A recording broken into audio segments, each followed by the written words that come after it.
Are we live? This thing on? Testing, Took a testing. while. 1, 2, 3. Jeez.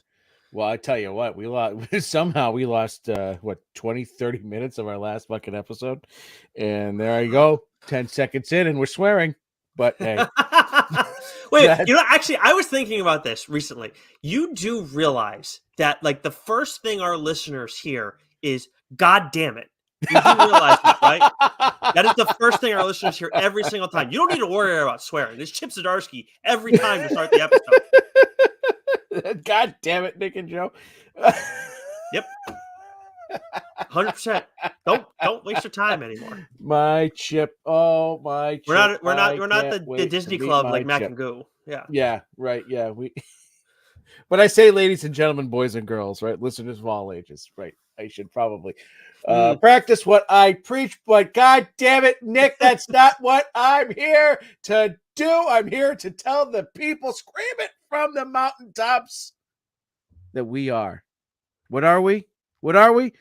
We are the greatest podcasting team in the world. Nicholas, my guy, how's it going? That was done on purpose. Nice job. I like that. That little okey doke there, change up. Yeah. You got me. Out leaning out on my front foot, but I am doing very well, thank you. Certainly better than Lucas Giolito right now. I would argue my elbow's in better shape than his.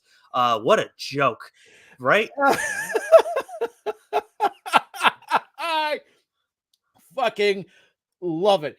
Absolutely love it. Right? They go out there, their big acquisition, their full throttle acquisition was to get Giolito. And I think as Mac from the Mac and Goo program tweeted out, Giolito, and I think he threw an LOL in his name there, which is just absolutely fucking perfect.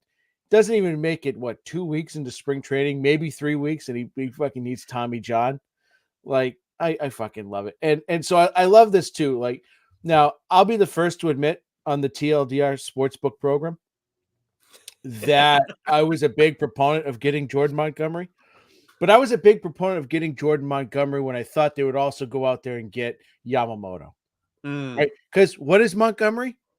He's a third guy, Yep. third, fourth starting pitcher. Good He's third. Yep. He's not the savior, right? Nope. If he was really any good, he'd be signed by now, right? It's not like he's asking for Ohtani money, right? He'd be signed now if he was a real fucking difference maker. But he would have been a great piece had they gone out and made an attempt to get Yamamoto and really gone out to, like, he's a good piece. He's not the piece. No. Right. So they go out and they get Giolito. Right, great. What do you need? You need pitching. What do you acquire? A mediocre, injury-plagued starting pitcher. And what happened? Ding, ding, ding, out for the year. Right. So now it's like, well, they got to go out and sign Montgomery. You got to save the season. No, you're in the same fucking spot. You probably weren't going to win that many more games if you had signed Montgomery and still had Giolito. So with that said, Nicholas, ladies and gentlemen, boys and girls, listeners of all ages, the Geeks Worldwide Radio, Dork Shared Universe, proudly present to you the greatest, and I mean greatest, podcasting team in the world. He's the comic book writer, Nick Friar. I'm your friendly neighborhood backcracker, Dr. Joe. Together, we are the TLDR Comic Book Club. Baby, that's twice I kept you on your front feet there, Nicholas. Look at that. Yeah, I wasn't. You blew that one by me. That's what happened there. Just, I need to say two things. One, I need to fact check you. That was Bert that said the Giolito. Oh shit, Bert. Yes, Bert, I apologize. He's gonna be. Oh, Gilmore's glazing back again. Yeah. And second, I hated the Giolito signing from day one, and we're just gonna leave it at that and move on. Who loved it? I'll tell you who fucking loved it. Fucking diehard boo-hoo Red Sox can go do no harm fucking fans. Oh yeah, okay. I think we're like call out a specific individual. No. But moving on, because we're almost 5 minutes in and talking all sports. I know Ryan Parrott's happy somewhere, but that's about it. The Ryan Parrott program. We got a lot of catching up to do. We may or may not have some early looks. Actually, I know for a fact that we have 2 early looks, and we kind of have a third early look that you can share with the people that you've had an early look at. Well, I don't like to disparage books on the show, Nicholas. So I don't know about that third one. We try and keep it positive. Oh wow! Okay. Well, I mean, I can't say. I was about to say I can't say anything about the third one because I wrote it. But Well, fuck. You've had a chance. So, for those who don't know, Joe mentioned it before that I wrote a story that's featured in Scott Snyder Presents The Cloakroom issue 1, still available on Kickstarter to back if you do want to read that. Limited time left to go back that to get either a digital copy, physical copy. There are other options there as well. But Joe, along with some other guys in the DSG, has gotten a chance to look at it in the state or the art stage without any lettering. And then it is finalized. It is done. Widowmaker is done and ready for the people. You had a chance to read it. So, go easy on me. No, don't. Be honest for the people. I will always be honest for the people, Nicholas, because what are we if we are not honest and true. fair? Listen, I've mentioned before that that Nye's art is absolutely outstanding. Every panel, the way we talked about, like there's panels in this, people. When you back this book and you get it, Nick asked me, should this be the first or the last story in the book? And I said, make it the fucking first. You want this to be the first thing that people see because they will be blown away by it. There are panels from Nye's art that are just simply badass. From the first panel to the last panel, everything about this story, Widowmaker. I mean, all these stories are short, right? Because they're all in one issue. So it reads really quickly. But we talk about that all the time on the show, is that when a book reads quickly, it's a good thing. We always say that is a good thing because you're hooked, you're engaged, and you want more. And so the art really pushes the pace on this book. But Nicholas, the story in and of itself, it is tight. It is fantastic.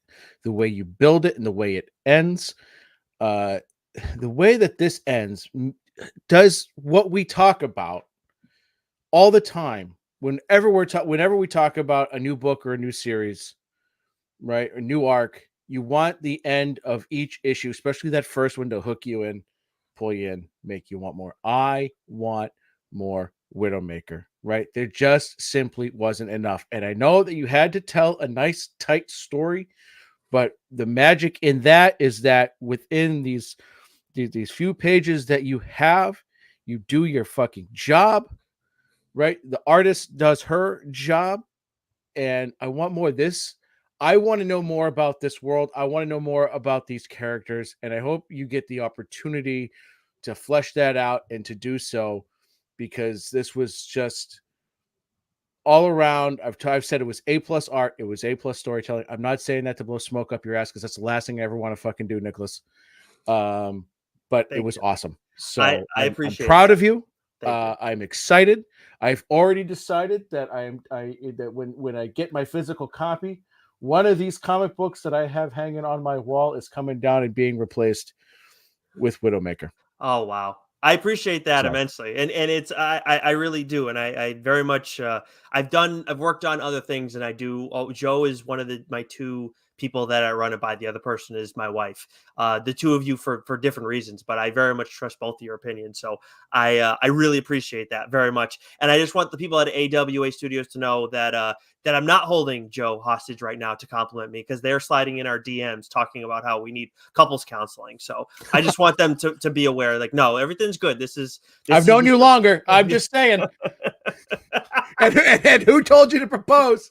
Yeah, like 6 months ahead of when I was planning to do it. Well, Nicholas, she's a good one. You know, fish or cut bait, as my grandfather used to say. I appreciate that very much. I know she does too. Now, but yes, so you can back, if you want to read Widowmaker. The only way you're going to be able to do it is if you go and back it on the Kickstarter. We've been sharing it a ton over on our socials. If for some reason you haven't been able to find it, go to Kickstarter and search Scott Snyder. You'll find it there very easily. If you're still struggling to find it, you guys can find me in my Twitter DMs. You can find us on our Instagram DMs.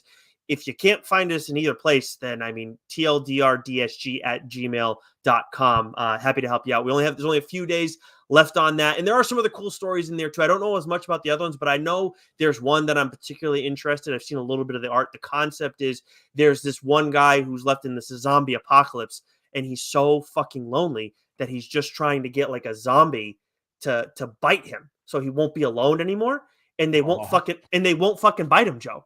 that's So that's fucking depressing. yeah, Holy shit. yeah, right? Isn't that yeah. Imagine. It's hard enough to find love in this fucking world or find companionship. And when a fucking busted ass zombie's like, nah, bro, Yeah. we're good. Yeah, exactly. I'm so excited to read that. I haven't got a chance to check that one. I've seen art on it and some of the other stories, but yeah. So just on those two That's alone, fucking heartbreaking. yeah, and we'll get What a great concept. in a forward from Scott. But anyways, that is enough talk about the Cloakroom issue 1. Let's get to some catching up. I will take it quickly here. Duke issue 3, caught up on that. This is the one of the 3 that I've been reading because you're on Cobra Commander. I do need to pick that up because you didn't want to take dibs. But this was the one when we had we have G.I. Joe, we have Transformers, Cobra Commander, Duke. I wasn't sure as much with Duke as I was with Transformers, but 3 issues in, I am committed. I'm really enjoying this. I like what's on here. And then Stray Dogs, which is a book you talked about on the show. Normally, I'd try and save something like that for a trade, but there's a reason why I wanted to make sure that I read this weekend. I'll get to that a little bit later, but what have you been catching up on? Well, so you talk about Strays when you talk about the first look coming up? Yes. Okay, because I want to know what you think about Strays. So I caught up on a few books. The Hunger and the Dusk, issue 6. That's the end of the first arc. Looks like it'll be returning sometime this summer. Absolutely love this series. Well, I can't wait to talk about. Maybe I'll talk about a mainline issue when it gets closer to the second arc coming back. Good timing on that. That might be to do that. As you mentioned, Cobra Commander. I read the second issue. I fucking love this, man. Like, I am just loving everything that sort of Skybound is doing right now with Transformers and G.I. Joe. 2 properties that, like they were, I enjoyed them as a kid. I say this all the time. I know I'm repeating myself, but like I was never a huge G.I. Joe's guy. Like I just sort of missed it, right? Like I think kids born in like the late 70s who are a little bit older when G.I. Joes were in their prime were probably more towards G.I. Joes. Definitely enjoyed Transformers a little bit, but anyways, like these are 2 properties I remember as a kid, fondly as a kid, but now I appreciate so much more because Joshua Williamson is kicking ass, with these things, same as Daniel Warren Johnson. Cobra Commander, like this is not a book for kids. Like even though it's like G.I. Joe, it's fucking violent, man. And I absolutely love it. And Duke, right, dealing with a lot of PTSD type shit as well. Like these are heavy books. Like these are guys, Daniel Warren Johnson, Joshua Williamson, right? They were clearly right. These books, with these cartoons and shows and toys, definitely impacted them way more as kids than it did me. And now they're, as they're adults, they're really telling these like stories they've probably been cooking up for years, and they're absolutely fucking killing it. The conspiracy stuff going on with Duke is pretty cool. I like that quite a bit. Yeah, it's just they're killing it. Like these are books that I think normally, Nicholas, if we saw them on the shelf, we'd pass by because it's probably like, because it's sort of like, some of these properties have 1,000 titles, right? Because right, and they were elsewhere before. We didn't, we weren't reading them. Oh, just another generic G.I. Joe book or whatnot. But like, no, these are really like thriving right now. And I think, they got, when the right property gets in the hands of the right writer at the right time, it's absolutely fantastic. That's what we got here. Yep. Beneath the trees where nobody sees. I've talked about this. Bears Dexter. Oh man. Yeah. Like, I know you're about to talk about this because I talked about it with Stray Dogs. I wasn't really kind of expecting it. Like this is twisted. Absolutely twisted. I was reading this issue, I think Friday night, and I was on the chair, Meg was on the couch, and I just sort of flipped the book over and said, Megan, you gotta take a look at this. She goes, what the fuck are you reading? It's like it's adorable and fucked up all at the same time. But it's so good. Like it's what it is. It's a really great like murder mystery / serial killer kind of mystery, but like you're in this cutesy ass world, all these cutesy ass animals, and like the reveal that you get, oh man, it's so good. So I good. can't wait to read this one. I can't wait to hear you talk about it. This is like again, like we're in this new era now of like animal, like dark animal stories. Yeah. In comics, like we had Animal Castle, which I think is still on pause, which is a little frustrating, but that was outstanding. Stray Dogs is outstanding. We got another one coming up that I'll talk about in a second. Beneath the Trees Where Nobody Sees. I know there's that one from Porn Sack Pichotti that we haven't checked out yet, but that's another one that's out. So it's like I'm totally here for all of it. Like I've been blown away by every single one, and I can't wait to. I know you have dibs on this, but I'm just so excited to hear more about it and then read it myself. Yeah, it's usually like, again, like, it's funny because my grandmother was like this way. Like, my grandmother was a voracious reader, right? But anytime there was a book or anything that had to do with talking animals, she goes, "No, that's fucking stupid. I'm not like, I'm not gonna waste my time with Huh. that nonsense," right? Because she loved murder mysteries, and I mean, she Uh-huh. read everything, right? But like, if it had anything to do like fantasy or like talking animals and shit like that, she would just say, "That's fucking stupid." Well, I mean, yeah, you think it's for kids, but we're also the generation that like maybe a little bit before you too, but like we grew up with all of that stuff. I mean, Yeah. like you had like the Aristocats are pretty old. Obviously, there's the Robin Hood Disney that's old, and then like you keep moving it up. Golly, what a day. I love that's my all time favorite. Like Yeah. I love that. But anyways, like there's just so many different ones. All Dogs Go to Heaven, which actually brings me back to Stray Dogs because you have that is All Dogs Go to Heaven meets Silence of the Lamb is the pitch that I saw right before I read it, and I was like, God damn, that is amazing. Like how is like and how I knew how much you loved it, but I forgot the specifics before I went into reading it. I knew it was like twisted. But I was like, I was glad. Like I know Joe likes this. Go in, read it, and I binged that in like maybe like an hour or something to that effect. Like I just breezed through that thing, dude. It's so good. And the twist at the end is just like, what the fuck? Then you get to the second issue and it's like, no, wait, what the fuck? And then you get, I think it's the third issue where you have like this absolute saddest moment. Maybe it's the fourth Yeah. issue, Yeah, I but it's can't just remember off the top of my head, but it's third or fourth for sure, and it's just like God. And then there's another really sad moment in the fifth one, but it's just one after another, and they just did such a good job with the reveals. I cannot recommend Stray Dogs enough. well, that's the thing, right? Because again, you've got these, it is like all dogs go to heaven, right? You've got this, ragtag band of misfit dogs, right? And when you learn of their stories, Tony Fleecs I think he was just brilliant with the way he layered the storytelling Mhm. and just kind of built everything on top of each other, so that Perfect. when you get these reveals, when the story moves forward, when you get these plot twists, all that stuff happens, it's just like, fuck, you forget for a moment. You forget for a moment that you're in this world of dogs and animals, and what you're reading is like this really fucked up story. Yep. But like, your Very. brain's telling you, it's like, oh, that's kind of cute.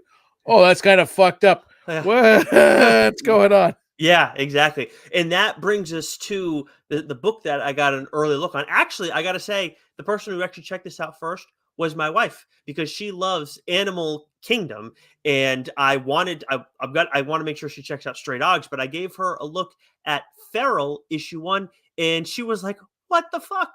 But she also loved it, of course. But yes, Feral issue 1. This is coming out later on in the month on the 27th. This is written by the same team that brought you Stray Dogs. We got Tony Fleecs as the writer, and then artists Trish Forstner and Tone Rodriguez. This is like I said, like if you grew up on Disney cartoons and you are an adult and listening to this is a great book to pick up. I think even if like it is accessible for everybody, but it does get like things do get dark, they do get a little scary. But Trish Forstner's sorry, I'm saying her name wrong.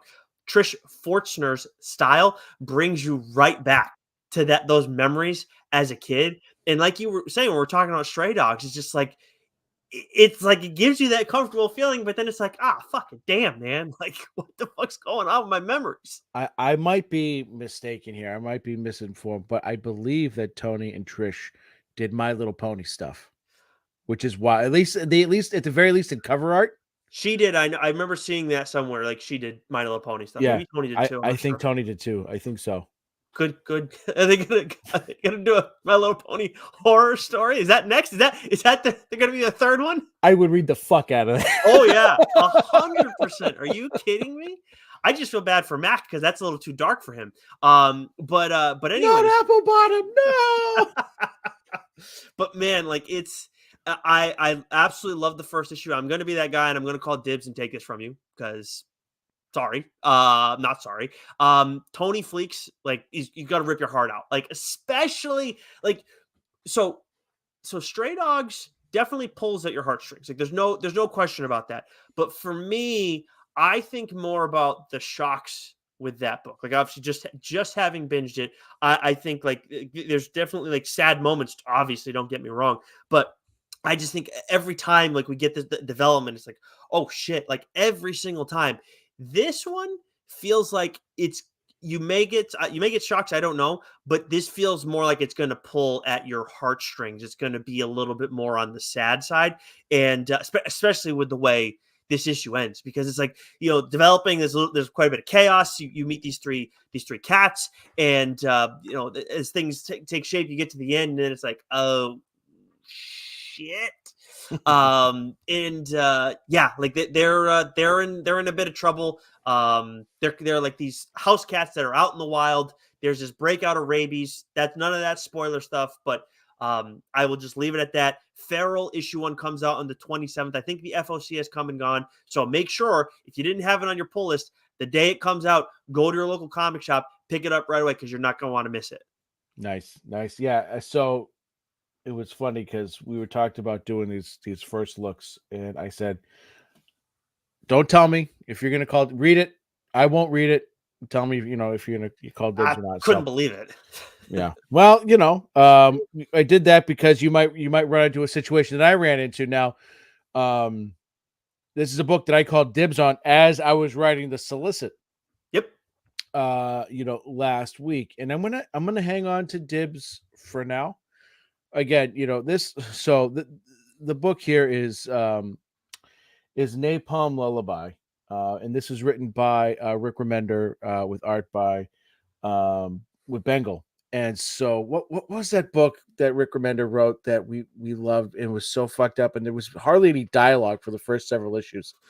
Oh my goodness. Oh, I know. I'll find them Yeah, for you look you. that up. Yeah. So, we both love Rick Remender, and he's definitely one to sort of push an envelope.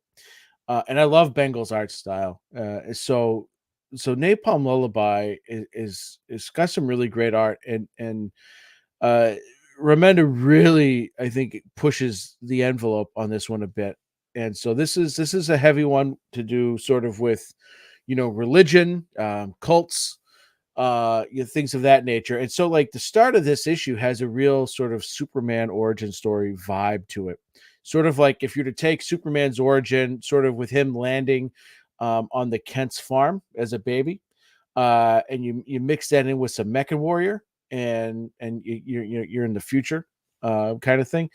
So it's got a really, really like familiar, start to it, and then it goes sort of 50 years into the future, and from there, shit just gets really, really fucked up. So we've talked a good number of religious sort of titles on this book, right? Sacrament, what was Archangel 8, right? Mm-hmm. Things like that. And there's some really good stories to be told there, but sometimes, I find like this is a book that I don't think will be for everyone. And I know for me at moments I was kind of like, I wouldn't say I was put off by it, but I was like, right. Even for me, I'm like, Interesting. but the way, like, that was sort of like a brief moment for me, Mm-hmm. and I'm kind of going through this issue, and lo and behold, what the fuck does it do, Nicholas?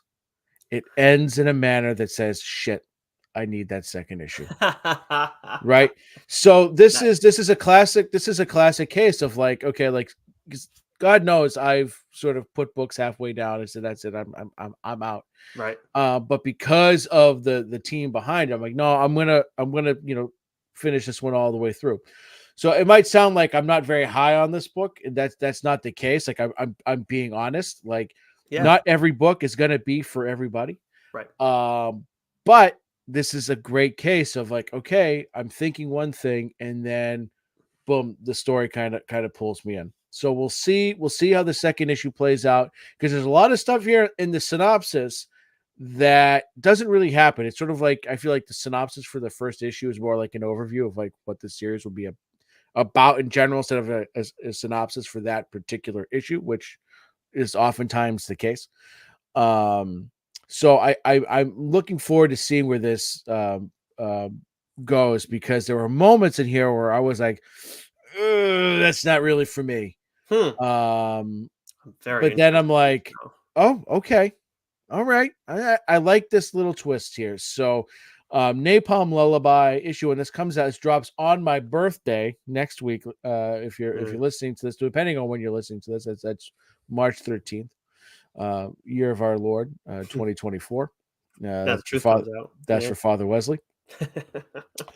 But this so sounds like yeah. a book that would be maybe a little bit more up my alley, because I do like when that envelope gets pushed a little bit. Like I love Punk Rock Jesus. Obviously, we both love. Yeah, but it's okay. I have to wait.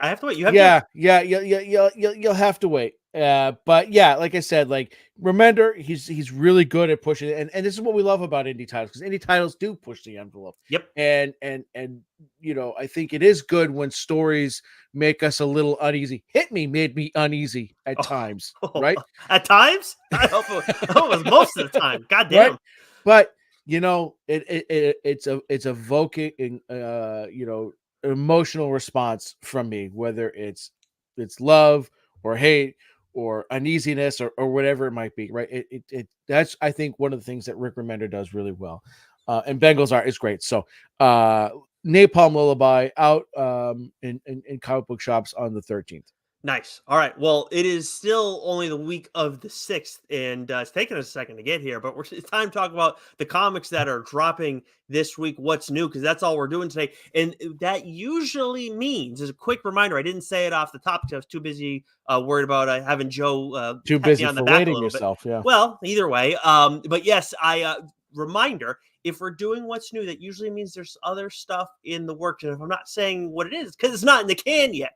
But that means you should make sure you're subscribed to one of our audio channels. We're talking Apple, Spotify, Geeks Worldwide Radio, Amazon, Pocket Cast, because that's the only place you can find Friar Side Chats. It's usually the kind of stuff that's going to be in the can. So make sure you subscribe there so you get that delivered right to your audio device. You don't have to worry about following us on social. You should, because Joe goes and puts together some cool stuff, especially on Instagram.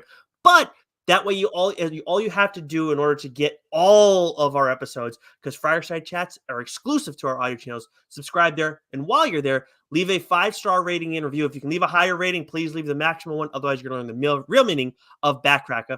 Now that I have plugged us, Joe, and fellatioed myself this episode, let's get to what's new. What do you got for me from Marvel? Yeah, this is an interesting week. Not a ton out this week, except I say that and then I rattle off like 50 fucking titles from Marvel. But here we go. X-Men issue 32. Gotta read this one. Ran out of time today. Venom issue 31. The Avengers issue 11. Star Wars issue 54. Doctor Strange issue 13. Captain America issue 7. The Sensational She-Hulk issue 6. Daredevil Gang War issue 4. Thanos issue 4. Star Wars The High Republic issue 4. The Sentry issue 4. Aliens What If. Giant Sized Spider-Gwen issue 1. Weapon Weapon X-Men issue 1. Yeah, that'll do it. Which is a sick cover, by the way, by John Boy Myers, that I put on the Instagram on our on the graphic for today, of Wolverine. Fucking tremendous. Miss Marvel Mutant Menace issue 2. Blood Hunt Diaries issue 0. I thought about this more after our chat. I've come around on the issue 0. I'm more behind that than I am this alpha beta. Yeah. Shit, yes. Omega. Right? Omega. Yeah. Get that shit out of my fucking face. Yep. 0. Fine. Okay. Boom. Yeah. Ultimate X-Men issue 1. And then Nicholas, I'm not gonna have you take this away from me. you read Spectacular Spider-Man issue 1. Yes, yes, I did. I also read Ultimate X-Men issue 1. That's a Peach Momoko joint, so that one's gonna be selling like hotcakes. Did you like it? It was okay. Like Yeah, yeah. it's a good story. It's about Armor, who's a character that I don't care a whole heck of a lot about, but people love Peach Momoko. So if you're interested in that, like just make sure you get to your local comic shop fast. I don't even know if you can get that if you didn't pre-order it because it's just that one's going to sell like hotcakes. I saw somebody, I think it was Task on Twitter tweeting out like how there's already the sign for at the local comic shops like only one per customer. So it's like Wow. I mean, yeah. People love don't Peach get me wrong. Momoko. She's got a very unique style, Yeah, and I love that. She primarily does watercolor stuff. she does some cool shit. But like, and again, she's an incredible artist. Her stuff always sells out, and I'm Mhm, absolutely fascinated by it.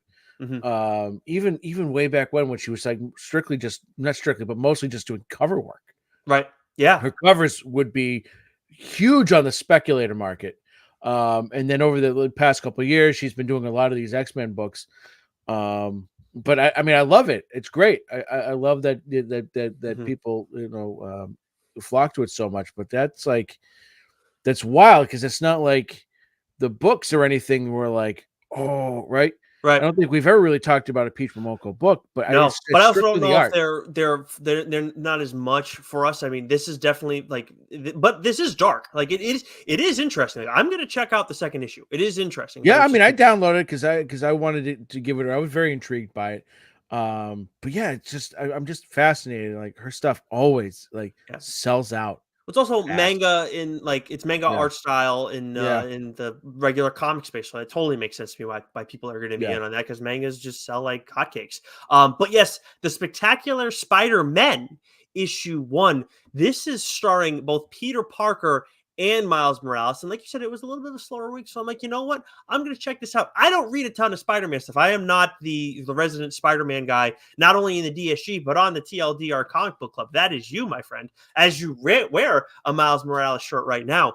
This is written by Greg Weisman and with art by Humberto Ramos. He's a penciler, and then the inker is Victor Olazaba. But Greg Weisman, he's done some pretty substantial work. He's done quite a few important animated shows over the years, so he knows a thing or two about writing these type of characters.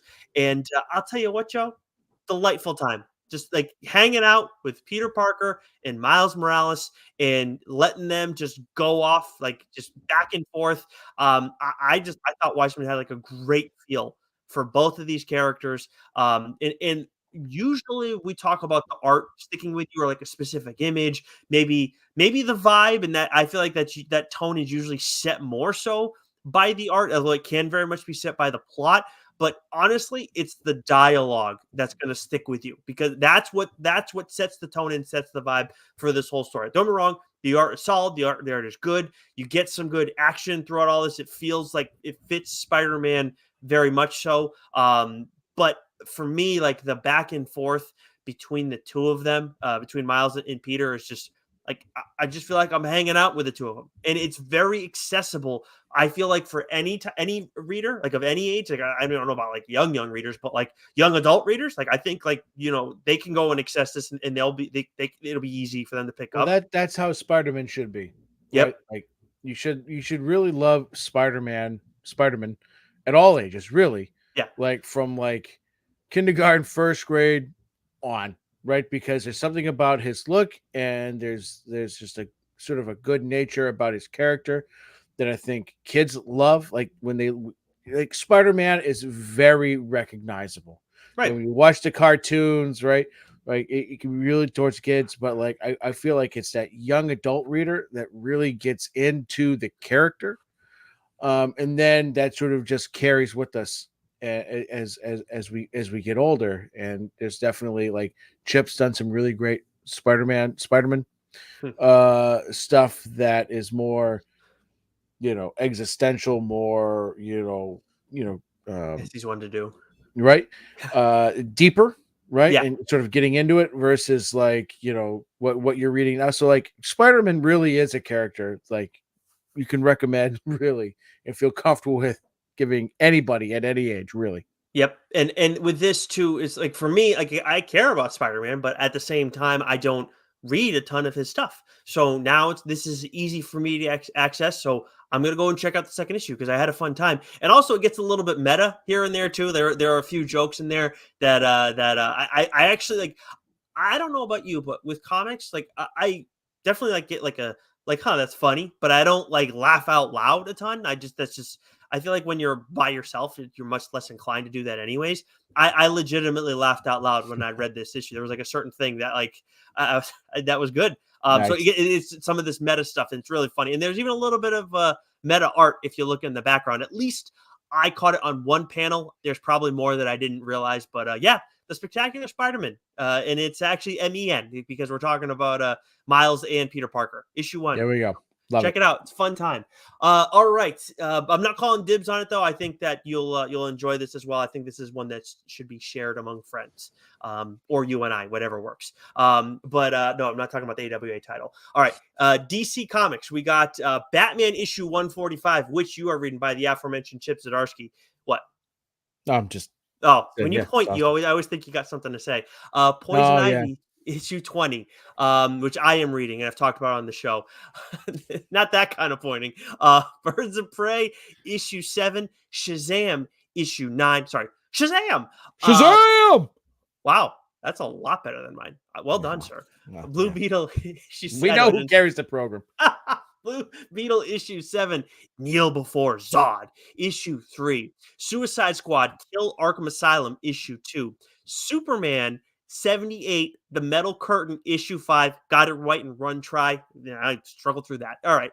Batman Scooby Doo Mysteries issue 3. I should have just fucking taken the win and shut up, Joe. But I didn't. And then we got The Batman issue 1. This is Dan Jurgens' joint where they're kind of turning back the clock with Batman a little bit, like taking an old school story, giving it a more modern feel. Still set back then, but something for a long time Batman fans. If you want something old school, you can go check that one out. But what do we got from Scabound? From Scabound, we have The Walking Dead Deluxe 84. And then from AWA, Nicholas, Ooh, it's about that time. Uh, we have Red Light issue 3, oh yeah. written by Sarah Cho with art by Priscilla Patrades. And I mean, the first 2 issues of this series, absolutely excellent, right? Great character building, great world building. Second issue really ended with a bang, and I don't mean that in a dirty way. There was a lot of that in the second issue, but a different type of bang. Oh wow. Okay, I thought just hit me was on the mind again. So that Yeah, yeah. And so this third issue was excellent because there it was a little bit slower paced than the first 2 issues were, but because there was a lot of sort of character building, especially with the main character there, and sort of the existential is the word of the day. It's from my calendar. But you've got this this sex bot, right? This robot, the Friar bot. the Friar bot, right? That doesn't miss. Really, really going through it, right? Getting exposed to a world that she's never experienced before, and saying there's more for me out there than just being someone's plaything.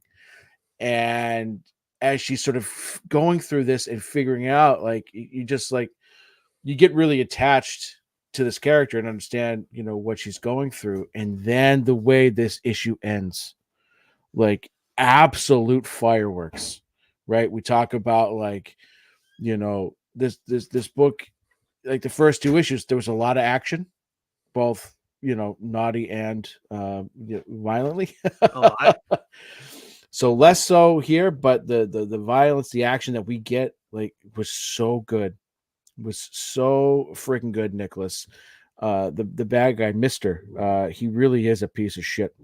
ooh, slick back hair And and everything. oh, does he have slick back hair? Literally. Literally slick Oh back wow. hair. Oh my. But like it was just like it's what you want. Like you sort of had this slow build to this epic finale of an issue. It's just so good. It's just so good. And I absolutely loved it. Again, it's AWA. it's been an awfully long time, Nicholas, since they've had a book where I've been like, meh, Mm-hmm. meh. It's been a We're long going time. over a year now. Mm-hmm. That damn good. Yep, they are on a heater, and you do not like to share them one iota. That's No, for I damn don't. sure. Mine. And I tend to get screwed over too. Not only when I do call dibs. More on that another time. Unfucking believable. But good for the listeners. That's for damn sure. But a conversation for another day. Let's move on to boom. We got Ranger Academy issue 5, Under Heist issue 2. Not Under Heist. Under Heist. I What wrote Under Heist. Okay, yeah, I think I said it right though. You did. I'm just making fun of my own typing. Okay, yes, yeah, there you go. But either way, I overcame. I just want everybody to know that I overcame the I got adversity nipples. You want today. milk me, fucker? Oh boy, okay, you are. Geez, I'm I'm going to splice this all together. I'm going to at AWA, and I'm going to blame Krista Faust for all of this. We're gonna get back on the show and make you feel uncomfortable again.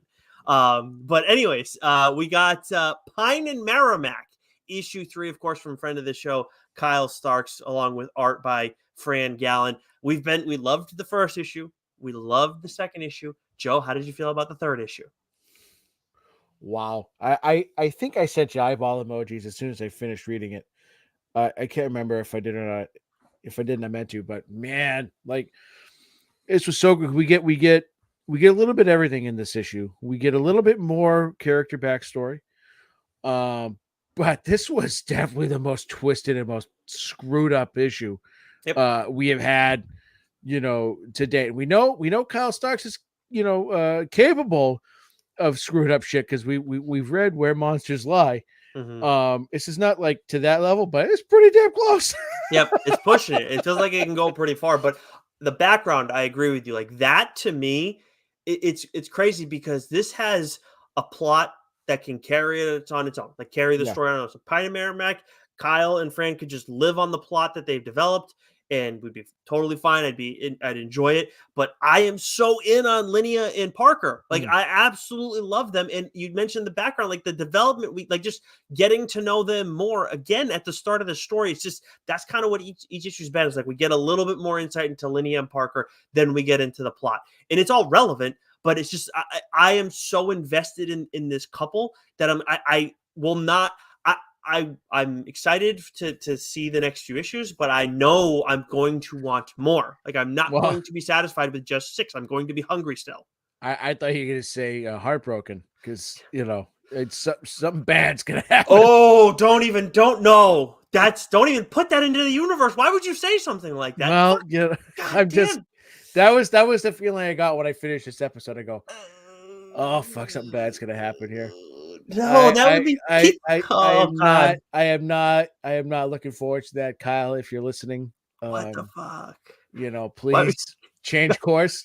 Whatever you're thinking of doing. I'm not even kidding. That wasn't even remotely on my radar because the way he talked about it was like, people talk like we see a lot of different types of couples, but like in story, but we don't often see two that are just like, a pair that are a complete joy that we want to root for completely. We love everything about them, and that's what these two are. I swear to God, if he goes and like tears them up, I'll share my thoughts off air because I don't want to spoil anything. Oh my God! But on the note of the plot, again, keeping things spoiler free as we always do. There's like a moment where Parker kind of like talks about how the plot has evolved in essentially like an issue to issue manner, like kind of in a meta way. Yeah. And that gave me like Kyle's funny. Like everybody knows that Kyle Starks is one of the funnier writers in comics, and like he's doing a good job of sprinkling it in there with these two. And honestly, with a couple of like that like get along so well and have such a healthy relationship, it's very much like I would think that's a challenge. But even there's like a moment of like where like it's them bantering back and forth, and I was like to Lauren, I was like, look at this. It's like this is like we do this bullshit. It's just so I love what they're doing, and like we've talked about Fran Gallen's art a ton, but he obviously is kick-ass stuff on this series as well. But what do we got from Dark Horse? From a Dark Horse, we have Subgenre issue 4, which was the other one I didn't get to read, and I really need to. Time Traveler's Tales issue 4 from IDW, we have Teenage Mutant Ninja Turtles Saturday Morning Adventures issue 11 and Teenage Mutant Ninja Turtles Last Ronin Re-Evolution issue 1. This is sort of, with the Last Ronin and the Lost Years, you sort of had two stories. You had Mikey's fuck it, I'm not spoiling anything. It's been off We a while. weren't. Yeah, we weren't a big fan of it. Yeah, you sort of get a bit of a back. You get his backstory combined with the present day stuff with new turtles, baby turtles, which I did not care for in the least. And this is sort of picking up where that part of the story, left off. So Yeah. if you loved the Lost Years, this is a book for you. If not, then yeah. I understand. Mm-hmm. Yeah, I don't hate the idea of like bringing like introducing new turtles, like a new generation. I think that makes a ton of sense with like what you did with Last Ronin. However, it very much felt like, and maybe like, hey, maybe shame on us for not reading the synopsis, but I feel like the average person doesn't do that. So it just I didn't like that move to just like, this is what it is. And honestly, the Mikey stuff like didn't really do it for me anyways. Well, so that was the thing, right? Is that the pacing of that part of the story was terribly slow. It was brutal. And the stuff with the new turtles, this is what I'll say. So there was there was those two components together is why I didn't like this book. Mm-hmm. If you had separated them, right? Ideally, what they should have done is give me the Lost Years and just give me that story with Mikey and nothing else. Just make that like yeah, that's what I thought it was going to be. Right. And if you'd taken that and put more, made it a little bit more engaging, I probably would have effing loved it. And then the way to end that series is to then, like, last 2 pages or whatever, bring it to present day, reintroduce, introduce, where things are now with these new turtles, and then you kick off this series and then start from there. But the fact that I had all that crammed into one book, where on one end, the story that I wanted was terribly paced, and the stuff that I didn't want was just like forced in there. It didn't work. If you had separated them out, and then it probably would have been a heck of a lot more palatable. Yeah, I think that's a pretty fair. I think you put it pretty well, honestly. I don't have anything to add to that. But what I do have to add is this week we get the return of Beyond Real from Vault. Issue 2 is out. We didn't get the review copy for that, but we absolutely loved that first issue, so we'll be picking that one up. And then from Top Cow, we got Antarctica issue 9, which I know you are reading. Mm-hmm. Also, we got from Mad Cave, a title that I have dibs on, and I'm going to talk about on the show, but I don't know if you're going to be able to read this show because it is fucking terrifying. And I say this every time. The Devil That Wears My Face, written by David Papose and art by Alex Cormack. John Lee's friend of the show. I am sorry that we are talking about another one of Alex's writers that he works with. I know you don't like it when we do that, but I can't help it. This is too damn good. And I said how, like, I don't know, Joe, if you'll be able to read this because it's too scary. Like, I don't know if there's a time of day. You could read this at high noon, which I believe is like the brightest time of the day. I could be wrong, but you still are going to be terrified, especially when you get to this 5th issue.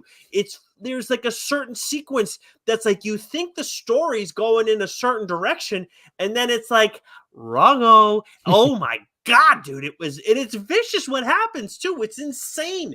And it's just perfect for the story. It's so well done. Like they keep pulling on the right levers, and Alex's art, like he never holds back. He is vicious. Obviously, if you've read Sync, you know that.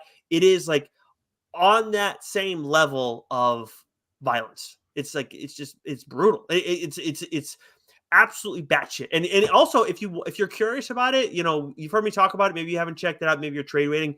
Go to our Instagram. We got a couple of the preview pages. I think it's the first 3 pages. We put those up there. TLDR_pod.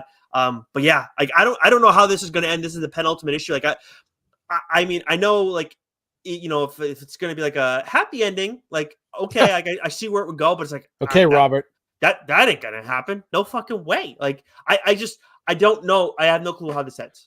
Yeah. The options, but I couldn't make an honest guess and feel comfortable about it.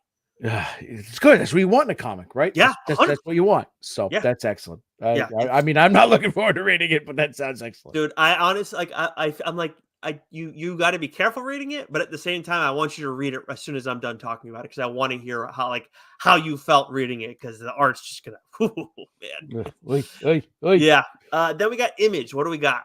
All right, so we're gonna wrap up with Image. Not a lot from a lot of the other publishers this week, but from Image, we saved the. We always end with a bang, baby. Hmm. We've got Gunslinger Spawn issue 29, King Spawn issue 31, Void Rivals issue 7, Love Everlasting issue 13, Kaya issue 16, Crave issue 4, and there was a number 1 from Image this week that we talked about um in the solicit, and I Hmm. said I'm kind of interested in this, but I don't know, right? Because of simply the title, right? The Last Mermaid, issue 1, written and drawn by Derek Kirk Kim. And Nicholas, I've got to tell you, right? I was stunned by this book. Ooh. Absolutely stunned. I don't know if I'm going to call dibs, which might Okay. sound funny because I'm saying I'm Nope. stunned by it, but I need to, I think I need to know more because a lot happened without a lot happening, if that makes sense. This Yep. was another one of those books where there wasn't a ton of dialogue and don't really know a lot about what is going on in the world, but it was so beautifully drawn. It was the art that really told the story here. And there's some bits of dialogue, but we're not introduced to a lot of characters. We don't really know what sort of caused what's going on in the world at the moment, but it is an absolutely sort of, you know, desolate sort of future. And what we have is this great sci-fi story with the Last Mermaid. You right off the bat, you're introduced to this character, this mermaid, which at first you don't really sort of know. You just sort of see her in this sort of glass encasing that's full of water, and this little axolotls have like taken culture, pop culture by storm over the past. I know Swaggins is absolutely obsessed with them, like 1,000 stuffed animals of axolotls. But this cute little, beautifully drawn axolotl named Lottie, and then you have this mermaid, and then you find out, like, it says like water toxicity is at like 90%. And then as you sort of moving along from panel to panel, you find out that what this character is in is sort of like this car. It's like a vehicle, um, that's sort of got this glass case that's full of water, but they're running out of clean water, and they're in a world, Nicholas, where there's absolutely no water to be found. So it's sort of a race against time. So there's suspense, and I think that's what's the beauty of this book is that between the art, driving the story, and sort of even just the little information you have, there's still a ton of suspense. That sort of got you on the edge of your seat. And then like this car turns into like this almost sort of like robotic mech warrior kind of thing. So it's like, well, there's a lot of fascinating stuff here, but I still have like no idea really what's going on. Hmm. And there's like this one character that you kind of see in the background, and then all of a sudden, like, shit gets real dire, and it just sort of ends on like this. First, it just sort of ends on this cliffhanger. So, like, I again, right? Bang! Hmm. It did its job. Yeah. I was not given a ton of information. I need to know more, but I'm so fascinated in the suspense that was created through the art, and just the brief dialogue that we had between sort of these two little characters here. This is not like, oh, it's a little kid's book, The Last Mermaid. No, this is a great sci-fi sort of story that we're getting here, and I can't wait to see what's in store. I'm not familiar with Derek Kirk Kim, but I can tell you right now, this is gonna. I can guarantee it. I can guarantee it. You're gonna hear this person's name, see this person's name, doing a lot more stuff. Interesting. This sounds like a TLDR book. Like if I like why this show exists. Not Yeah, like we'll see if you talk about it on the show, but like obviously we have the benefit of getting review copies, but also we both kind of can have different interests sometimes, or sometimes things will appeal fuck to it. us. I'm calling dibs. I'm going to do it. I'll Well, find I a way was to yeah, talk about this book, right? yeah. Because, like, again, like,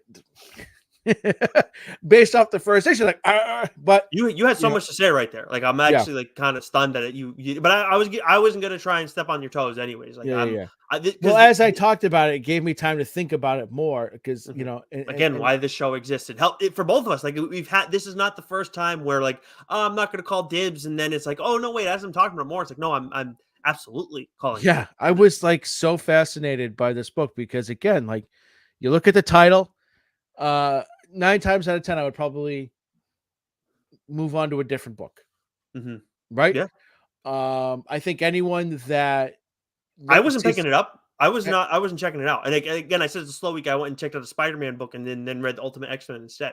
Those two. I think what makes this book unique, right, is like it's one of those books where I think people would look at the title and be like, "Eh," and just gloss over it, move on to the next one.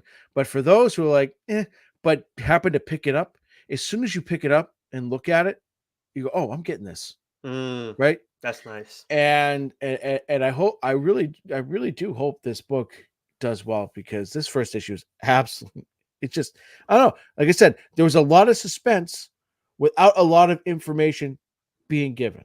Really, Interesting. all you know is that there's this the world, it's a it's in rough shape, and you've got two characters on the verge of death that need water, and there doesn't appear to be any water nearby at all. Okay. And but it just right. So what you're telling me is there aren't going to be any sloppy steaks in this story. Understood. No, no one's slopping their steaks. It's like Arrakis, okay? Well, then see, I'm out. Then I can't. I'm sorry, but that is a great way to end it. That is our what's new for this week. Again, reminder: go and subscribe to one of our audio channels if you have not already. Because if we're doing what's new, that usually means we got something else cooking in the background. Can't say it yet because it's not in the hopper, but make once it is, you'll want to be subscribed to one of our audio channels so that way it gets delivered right to your listening device, just like our What's New does. If you can still watch us on the stream, by all means. I know you guys want to see me and Joe's beautiful mugs, but you still want to be able to get our audio stuff because there are certain pieces there that you can only access in audio form. Anyways, until next week, Joe, stay sexy. Yeah, you know it, baby.